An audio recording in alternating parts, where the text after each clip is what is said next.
No created thing shall ever attain its paradise until it appeareth in its highest prescribed degree of perfection.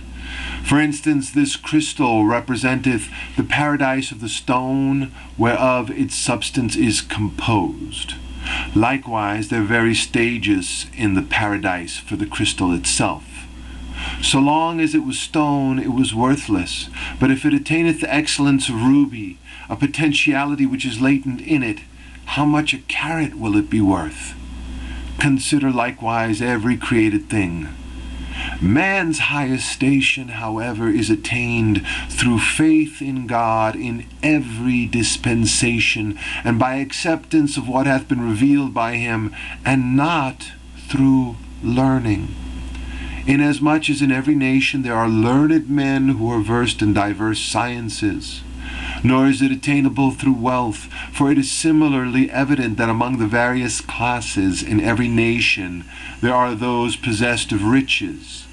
Likewise are other transitory things.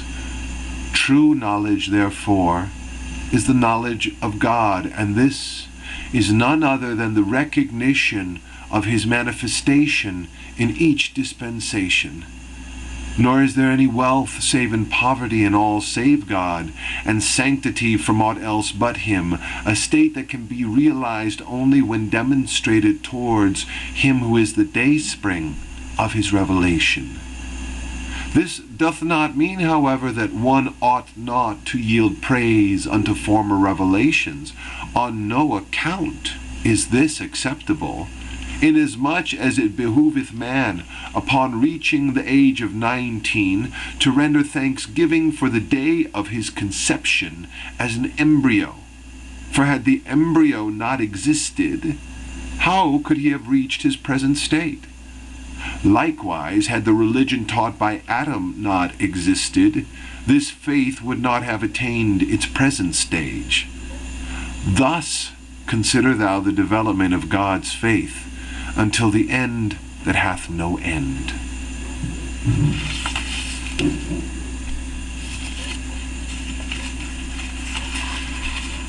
At the time of the manifestation of him whom God shall make manifest, everyone should be well trained in the teachings of the Bayan, so that none of the followers may outwardly cling to the Bayan and thus forfeit their allegiance unto him. If anyone does so, the verdict of disbeliever in God shall be passed upon him.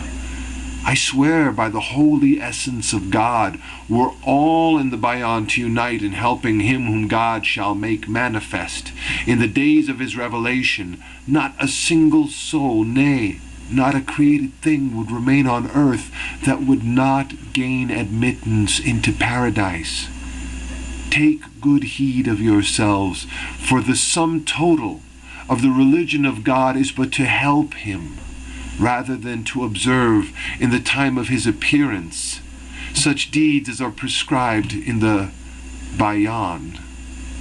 Should anyone, however, ere he manifesteth himself, transgress the ordinances, were it to the extent of a grain of barley, he would have transgressed his command.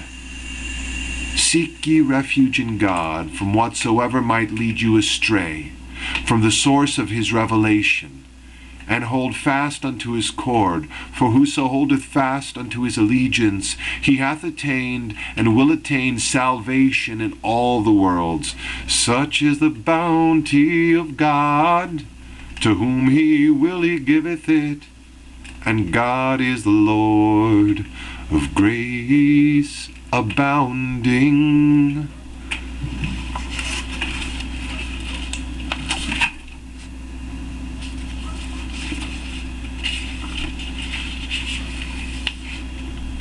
I swear by the most holy essence of God, exalted and glorified be he, that in the day of the appearance of him whom God shall make manifest, 1,000 perusals of the Bayan cannot equal the perusal of a single verse to be revealed by him whom God shall make manifest.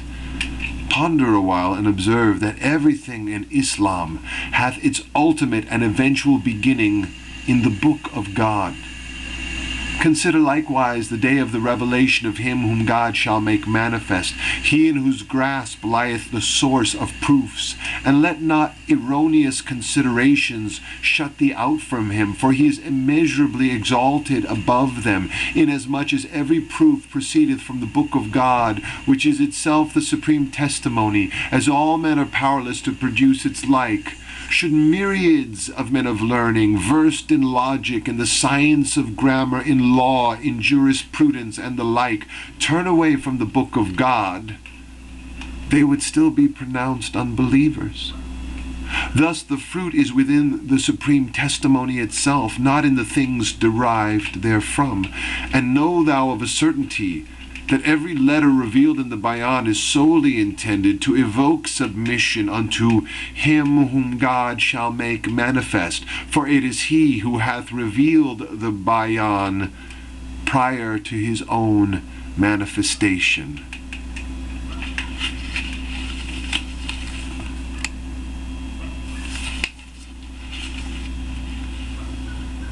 As the physical frame is the throne of the inner temple, whatever occurs to the former is felt by the latter. In reality, that which takes delight in joy or is saddened by pain is the inner temple of the body, not the body itself.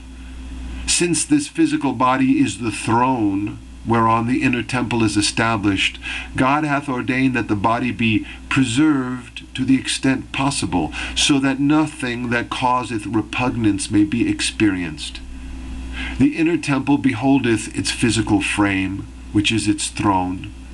Thus, if the latter is accorded respect, it is as if the former is the recipient. The converse is likewise true. Therefore it hath been ordained that the dead body should be treated with the utmost honor and respect.